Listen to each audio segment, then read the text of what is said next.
Et donc, on accueille Brice Favre, qui... Mais je peux faire une conf sur... Donne-le deux.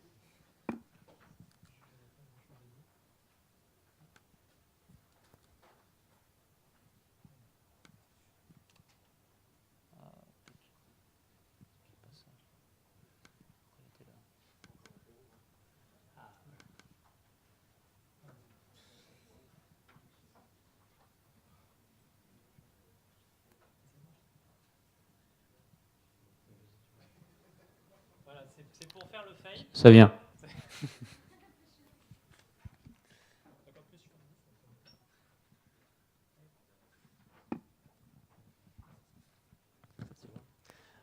Donc on accueille Brice Favre, qui est dans le web depuis bientôt 20 ans. Il a eu au niveau professionnel de nombreux titres, et au final, celui qui lui convient le mieux, c'est développeur. Actuellement, il a un sympa taf chez Ami Software. Bienvenue.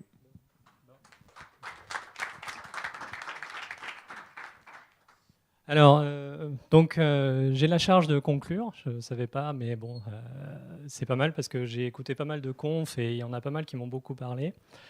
Donc aujourd'hui, je vais vous parler d'échecs, d'un échec qui m'est arrivé. Donc ça va être une petite histoire personnelle où j'en ai tiré un certain nombre de leçons et j'ai pu apprécier en fait avec certaines conférences que finalement mon raisonnement n'était pas tout à fait mauvais, notamment sur la conf de Bruno où j'ai trouvé beaucoup d'analogies.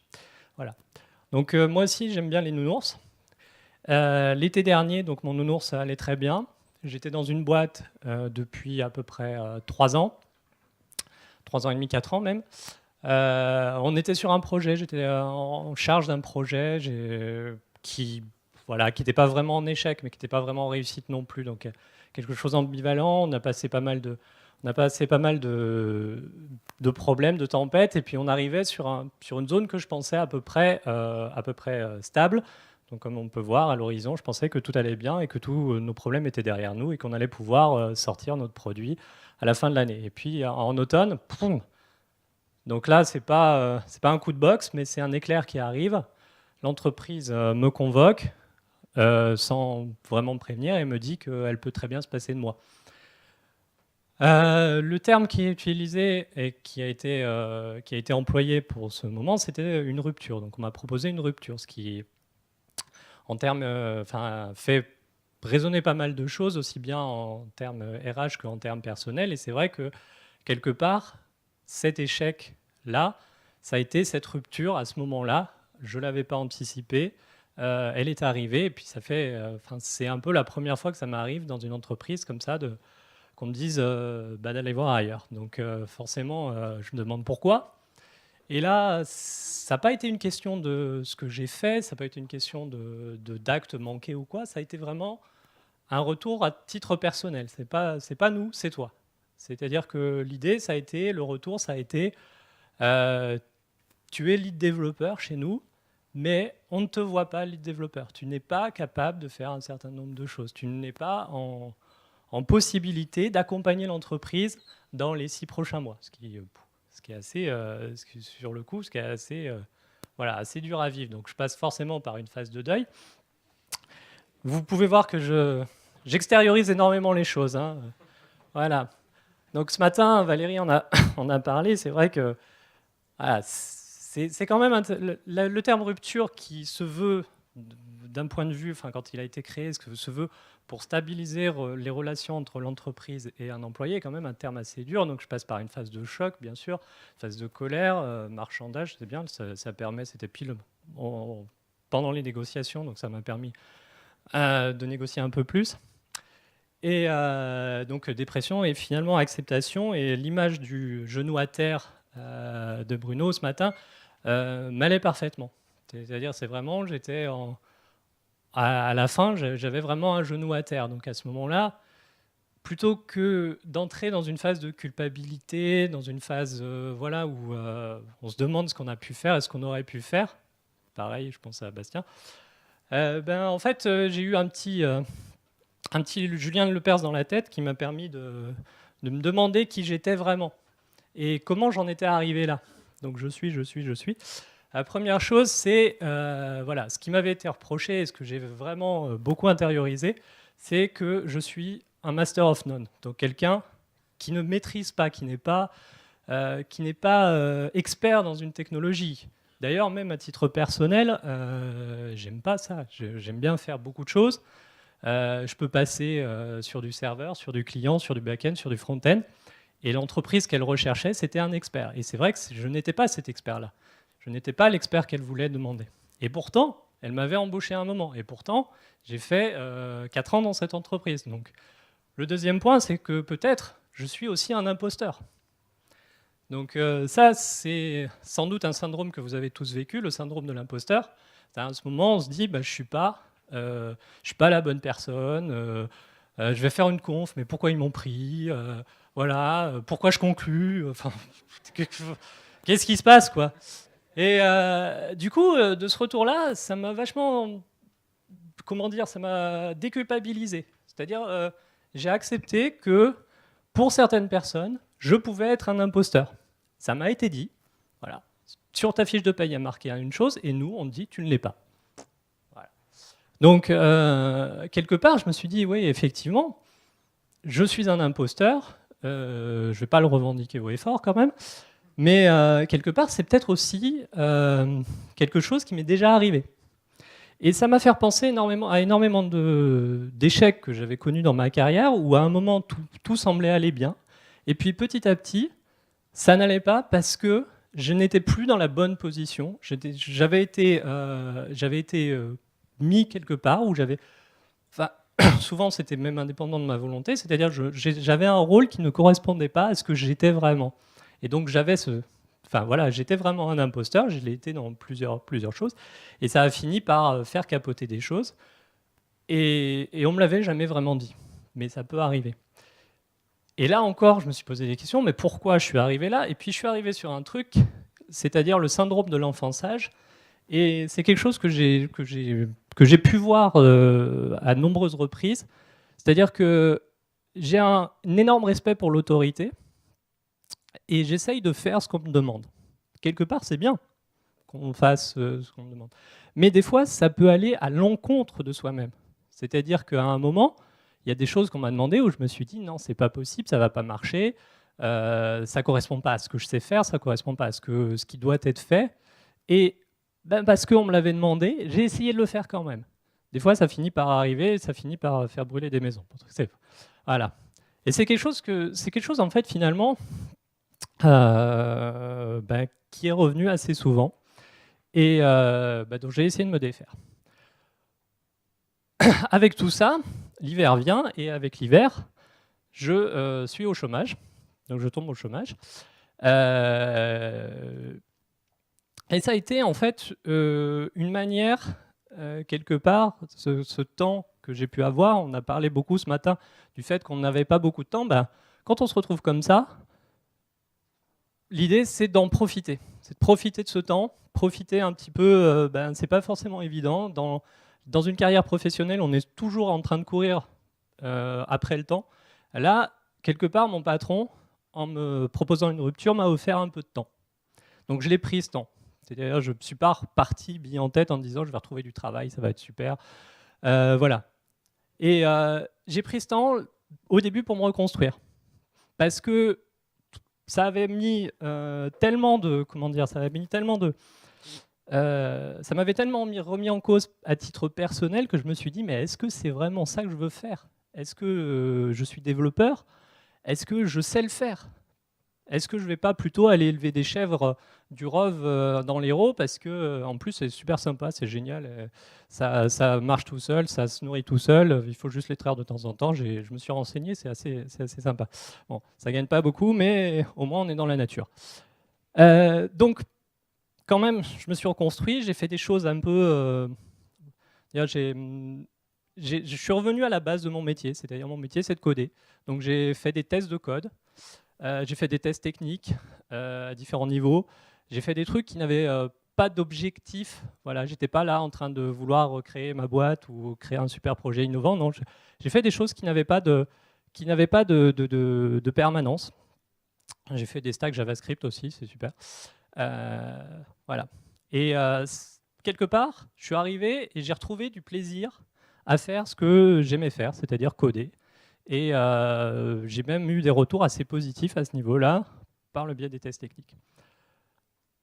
Le deuxième point, c'est que ce temps, j'ai profité de ce temps pour explorer. Ce matin, on parlait des voiles qu'on va tirer. Ou, voilà. Moi, j'ai étendu mes branches. J'ai profité de ce temps pour... voilà, ça fait à peu près 20 ans maintenant, 98, donc ça va être dans 2 ans, que je suis dans ce métier. J'ai vu plein de choses. Je suis passé par des startups, je suis passé par des grands comptes, je suis passé par des tas d'entreprises.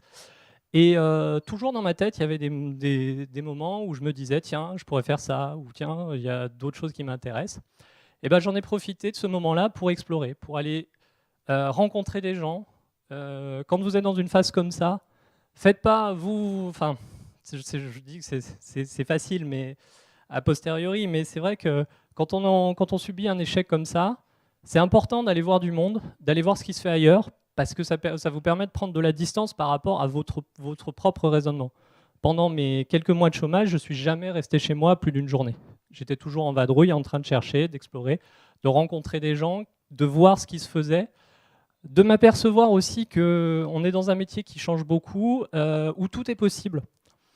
Et c'est pareil là, le fait de subir un échec aussi, ça désinhibe un peu. C'est-à-dire, voilà, on se permet des choses, je me suis permis des choses. Je me suis retrouvé pendant 1 heure au téléphone avec un gars qui bossait pour Stripe, donc une entreprise qui est aux États-Unis, à San Francisco. Lui, il bossait à Seattle et il m'expliquait comment il travaillait pour un entretien. J'avais jamais fait ça, j'avais jamais fait un entretien complètement en anglais. Et ben, je me suis rendu compte que j'étais pas si largué que ça, donc ça c'était cool. J'ai passé des très bons entretiens dans des entreprises qui m'ont tenu pendant 4, 5, 6 heures. Et où en fait où ça n'a rien donné, mais c'était cool aussi parce que ça m'a permis de voir un petit peu ce qui se faisait ailleurs. J'ai fait aussi des entretiens où à la fin, l'entreprise était vachement partante pour m'embaucher, et puis j'ai dit non parce que ça ne me correspondait pas et ça ne m'allait pas. Et puis de fil en aiguille, j'ai retrouvé un boulot. Donc ça c'est cool, c'est la PN de l'histoire. C'est-à-dire que j'ai retrouvé un boulot par le biais de réseaux, par le biais voilà, de quelqu'un qui cherchait. Et voilà, j'ai retrouvé un boulot.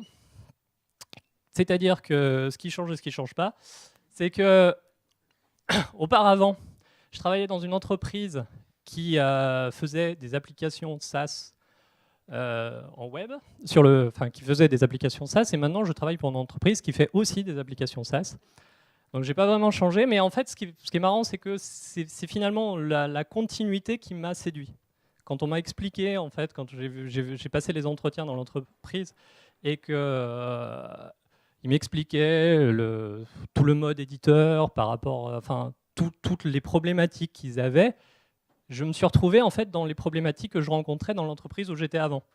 Et je me suis dit, bah ouais, c'est ça qui me plaît en fait. C'est ça, c'est de travailler, c'est de faire du code, c'est de travailler pour un éditeur, c'est de lancer des choses. Voilà. Donc en gros, ça ne change pas trop. Mon boulot ne change pas trop. Ce qui change, c'est la vision que j'en ai. C'est-à-dire que là aussi, je profite de cette opportunité pour changer un petit peu les choses, c'est-à-dire pour y aller différemment. J'ai participé, comme vous pouvez le voir ici, j'ai participé à de nombreuses conférences, et dans toutes ces conférences, on entend plein de choses très très intéressantes. Et bien souvent, on a du mal à les appliquer dans une entreprise où, quand on revient le lundi matin, parce qu'il y a le boulot quotidien, parce qu'il faut y aller. Arriver dans une nouvelle entreprise, c'est aussi une manière de se dire je vais essayer des choses. Je vais, par exemple, arrêter d'attendre des permissions qui ne viennent jamais. Je vais prendre des libertés et on verra bien. Et puis, si je me plante, je présenterai des excuses. Je vais traiter aussi un sujet, c'est-à-dire que je ne vais plus m'éparpiller comme je le faisais avant. Là, je suis arrivé en disant ouais, c'est dans votre processus, je vois différents problèmes, je vois différentes qualités. Moi, j'ai envie de m'occuper de ça. Et je l'ai dit et j'ai fait les choses. Et ce qui a changé aussi, c'est que maintenant, je travaille avec une équipe qui, pour la plupart, sont plus jeunes que moi et ils me le font bien sentir. Et je me rends compte qu'il y a des gens hyper doués dans leur domaine, mais qui sont à un niveau de réflexion où en fait, je me vois en eux quelque part avec 15 années de différence. Et je me dis que ce qui compte aussi, et c'est un peu le deuxième terme de ma conférence, menteur-mentor, ce qui est intéressant aussi, c'est de leur transmettre ça. Et ça, c'est une nouveauté. Je me suis dit, bah, tiens, c'est peut-être aussi quelque chose à creuser, d'essayer d'amener les gens voilà, qui ont énormément de potentiel et d'essayer de leur transmettre un petit peu ce que j'ai pu vivre, de leur transmettre un petit peu les enseignements que j'ai vécus pour qu'eux aillent plus vite et fassent plus rapidement les erreurs que j'ai faites moi. Comme ça, ils attendront pas 40 ans, mais 30 pour faire une conférence ici. Voilà. Et donc voilà un peu la fin de l'histoire. De cette histoire, j'en ai quand même j'en ai quand même tiré 3 enseignements que je voulais vous faire partager. Le premier, c'est que tout est une question de point de vue. Il y en a qui regardent à droite et il y en a qui regardent à gauche. Si on vous dit, toi, franchement, ça va pas, tu fais pas, enfin, t'es pas ce qu'on attend, tu n'es pas, enfin, ça peut être des tas de choses. Bah, c'est une question de point de vue. C'est arrivé à des tas de gens avant vous, et ça arrivera à des tas de gens après vous. Ben ouais, il y a des gens avec qui ça passe pas, et autant.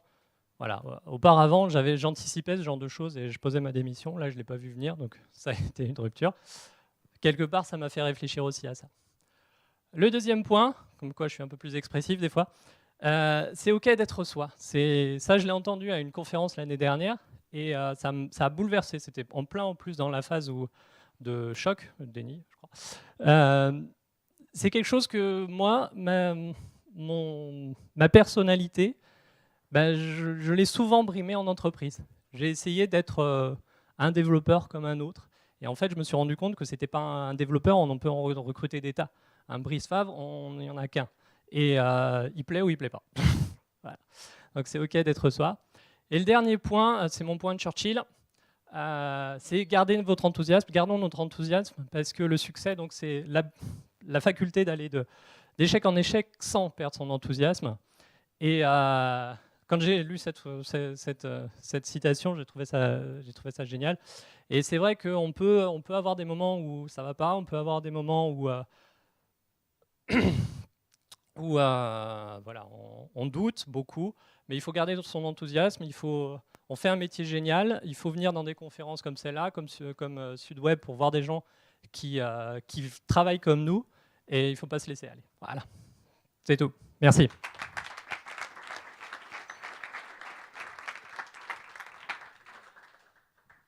Qui a des questions? Ah, c'est l'appel de l'apéro, là. À la bière. Une question? Bien, les bières, hein, c'est bien de faire ça. On l'a fait il y a 2 semaines. Question? D'ailleurs, on trouve les meilleures bières en Bulgarie, au Vietnam. Voilà. C'est... Ah, d'accord. Voilà. Pas de questions? Bon, bah, on en discute tout à l'heure. Merci beaucoup. Merci.